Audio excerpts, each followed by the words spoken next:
আজকে দুপুরে পোলাও, ডিমের কারি আর ট্যাংরা মাছের পাতুরি ছিল, যেটা লাউ পাতায় দিয়েছিলাম। আজকে না, গতকালকের ছিল। আমি ভেজিটেবল পোলাও রান্না করেছিলাম আজকে, যেটা আমি খুব পছন্দ করি। বাদাম, গাজর, নতুন আলু ছোট ছোট করে কেটে পোলাওর ভিতরে দিয়েছিলাম। তো আমি গ্রেভিটা দিয়ে খাচ্ছিলাম, খুবই ভাল লাগতেছিল। আর হচ্ছে, আমার নিজের রান্না বলে না, আমার রান্না খুব মজা হয়।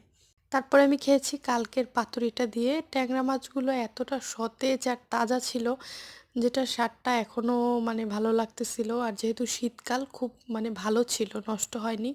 আর সকালে সুভদ্রার বাবা গরমও করেছে। তো যাই হোক, এই তো শশা শশা না হলে আমার চলেই না। এখন তো খিরেই বের হয়েছে। তো যাই হোক, আহ, আজকের খাওয়াটা এই পর্যন্ত। আর হচ্ছে, যেটা মিস করেছিলাম সেটা হচ্ছে গিয়ে কাঁচামরিচ। পরে হচ্ছে কাঁচামরিচও অ্যাড করেছি। তো সবাই ভালো থাকবেন, সুস্থ থাকবেন।